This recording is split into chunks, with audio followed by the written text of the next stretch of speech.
This is not an infinity symbol. It looks like one, but it's not. It does kind of represent the same thing, though. This is known as an analemma. This is the shape that the sun takes across the sky if you were to take a picture at the same time every day, as this time-lapse shows. The sun's position changes due to the Earth's axial tilt and the elliptical orbit around the sun, the same reason days are shorter in the winter and longer in the summer. And people have been plotting the sun's position in the sky as far back as there have been people.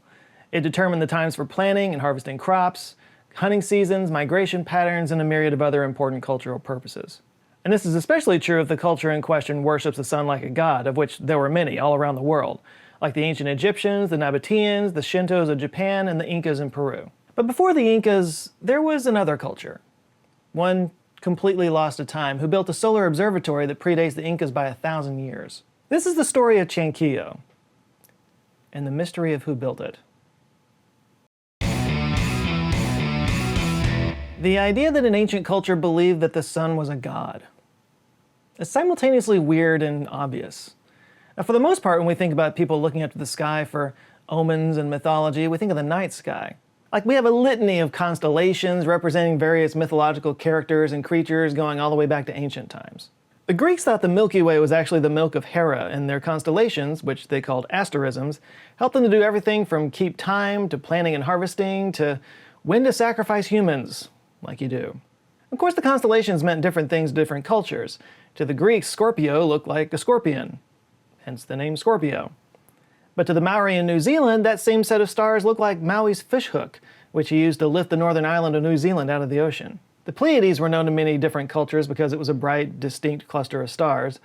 And then, of course, there's the moon. Fishermen would use the moon to predict tides and the best times to fish, and in many cultures it was used to track women's menstruation. Like, imagine believing that the moon physically affected your body in some way, you know? Like you're a werewolf or something.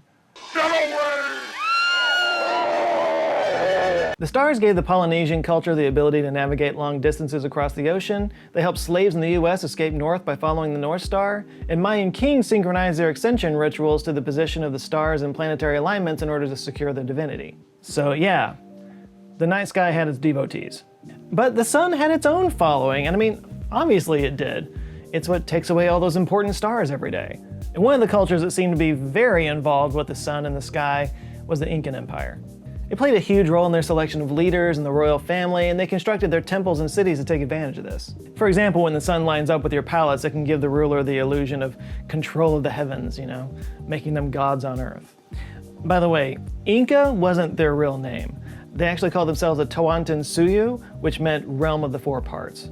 The Inca, spelled with a K, was the name of their ruler, and it was sort of like a god king, kind of like an Egyptian pharaoh. They were treated as if they were gods. They weren't allowed to touch the ground, and dead Incas were still worshipped as if they were still alive. It was when the Spanish came over that they decided to call the entire civilization the Incas, which is basically the same as calling the entire Egyptian civilization the pharaohs. Whatever they went by, they were the most powerful and largest empire in the pre-Columbian Americas. And sun worship was a big part of their culture. But they didn't create their worship of the sun, they got that from somebody else. Thing is, we have no idea who those people were. But we know they existed because of what they left behind. A series of archaeological buildings that are arguably one of the greatest scientific finds of our generation. And chances are you've never heard about it. It's called the Chankillo Archeoastronomical Complex, which is a mouthful, but it's awesome. The complex features a series of towers and fortified structures built between the 9th and 12th centuries. And these towers have intrigued researchers for years because of their unique astronomical alignment, which makes them a simple but surprisingly accurate solar calendar. Its main feature is a series of 13 towers arranged in a straight line on the top of a hill arranged north-south. They vary in height, but the tallest tower is over 30 meters tall. And that's 30 meters tall now, with 1,000 years of decay.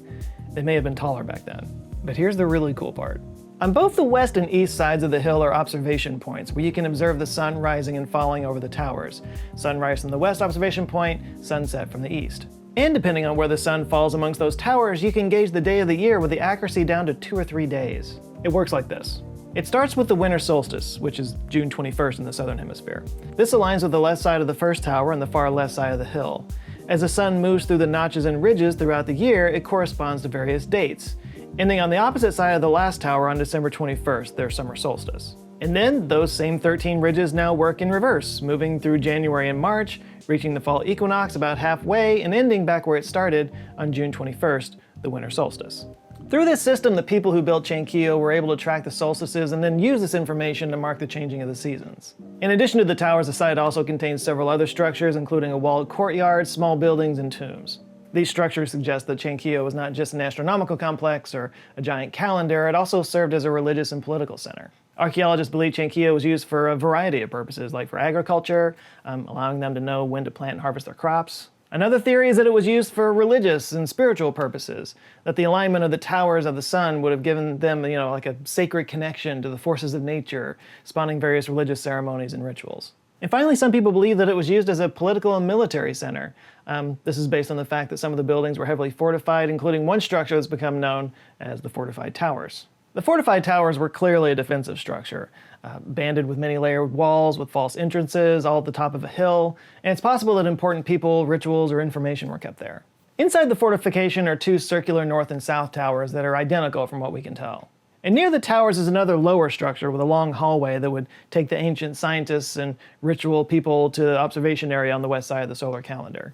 And since it's thought that the fortification was a home to important leaders and scientists or astronomers, they think that maybe the western observation area was restricted to political and intellectual elites. These are the lucky people that get to watch the sun rise through the towers. Meanwhile, it's thought that the eastern observation point was actually set up for the commoners to gather and watch the sun set over the towers, possibly involving ceremonies and celebrations, like a big tailgating party. But since they worship the sun, I guess it'd be like tailgating at church.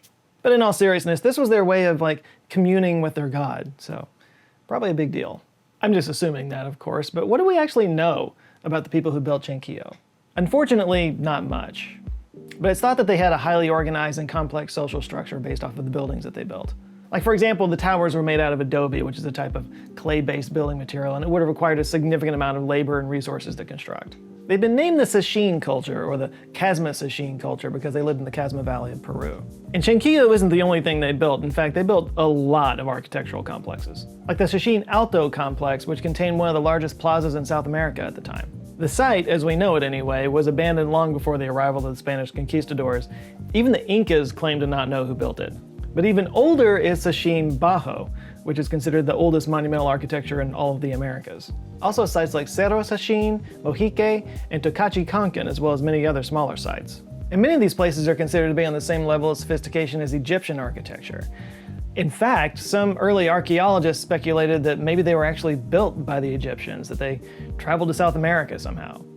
They didn't, but you can't blame them for thinking that, especially considering some of these go back to 3600 BCE. The people themselves, however, go way further back than that. The earliest radiocarbon data indicating human habitation is 7600 BCE, found at Cerro Sacheen. That's a crazy long time ago. It's so far back that it's possible many different cultures may have come and gone before they ever even started building. Another crazy thing about it is that they don't think that there were millions of people in this culture. It was probably closer to 15,000 or 23,000 people total. They probably couldn't have grown much further than that because of the lack of water in the region. Yeah, the Sacheen Valley is one of the driest places in Peru with less than an inch of rain a year, which means they likely depended heavily on the river valleys and flood cycles, which, again, not very unlike the Egyptians. Both of these cultures arose in arid places that required a lot of ingenuity to survive. Oh, and one more way that they were like the ancient Egyptians, they eventually ended. And it's thought that it wasn't a slow decline either, but more likely they were done in by invaders. And the archaeological record shows a very sudden cultural shift that occurred that mirrored the Highland Chavin culture. Yeah, the architecture became more rigid and militaristic as their culture assimilated into another one. But what remains from the height of their culture, the marriage of sociology, engineering, astronomy, mathematics, religion, that remains to this day. These were people just like us in a lot of ways. They looked up to the stars with the same eyes that we do and felt the same fears and anxieties we have today.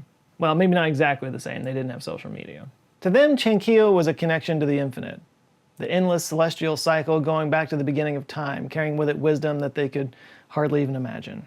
And it serves a similar purpose to us, connecting us to an ancient history that far preceded us.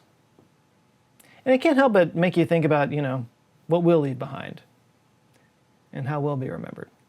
Of course, these days we have different rituals when the sun goes down, something very important to us in the modern age. We put food in our faces. And if you want to put fantastic food in your face without fiscally floundering but still feel foppish, you should for real finally find your way to HelloFresh. F words. So you know what's cool about HelloFresh is that I can't cook, but with HelloFresh, I can cook. I'm simultaneously a good and bad cook. I'm Schrodinger's cook. Like, let me show you how incompetent you can be and still make great meals with HelloFresh. This says to put rice in a pot. What's a pot? They actually give you a picture of a pot. 5 carrots? That's a lot of math. They give you 5 carrots. 2 teaspoons?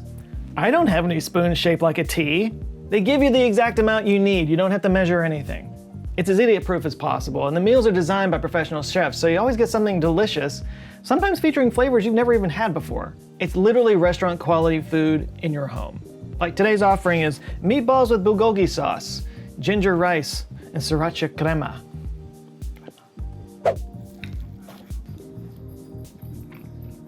Ooh, my compliments to the chef. Oh wait, that's me. They buy their food directly from independent farms, so it's fresher than you'd get anywhere else. And since it comes straight to you, you don't have to waste hours at the store. It's less expensive than going to the store too, especially with today's offer. If you go to HelloFresh.com and use the code JoeScott65, you'll get 65% off your first order, plus free shipping. And did I mention the different meal options? No, I didn't. They have a variety of meal plans for a variety of family sizes. They've got fit and healthy plans, vegetarian plans, pescatarian plans, and you can order between 2 and 6 recipes each week. I know I always say this, but it is a really fun thing that my wife and I do together, so you never know. HelloFresh might save your marriage. Someone has to.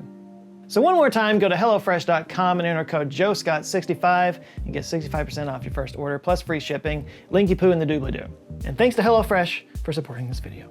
Big thanks to the members and Patreon supporters who are helping to keep the lights on around here, forming an awesome community, and being a great sounding board. They're always so helpful to me. I can't thank them enough. So we got some new people I need to shout out real quick.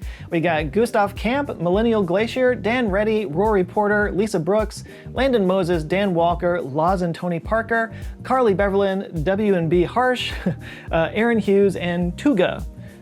Thank you guys so much. If you'd like to join them and get early access to videos, access to exclusive live streams, and all the perks and benefits of being a VIP in the Joe Sphere, whatever that is, just go to patreon.com/answerswithjoe. Please do like and share this video if you liked it, and if this is your first time here, maybe click on this video. This is when I'll put one up about Göbekli Tepe, which is one of the oldest settlements ever found in Turkey. It was a really fascinating topic. It got a lot of views. People seem to like it. Or maybe look at the sidebar over here if you're looking on your browser, any of the videos that have my little thumbnail on it, and if you watched it and you enjoy it, I invite you to subscribe. I come back with videos every Monday. As always, all kinds of fun t-shirts and merch that help support the channel over at answerswithjoe.com/store. Go check it out. I'm trying to promote that more. But that's it for today. You guys go out there, have an eye-opening rest of the week, stay safe, and I'll see you in 2 Mondays. Kind of posting every other week for our next couple of months, but I'll see you then. Love you guys. Take care.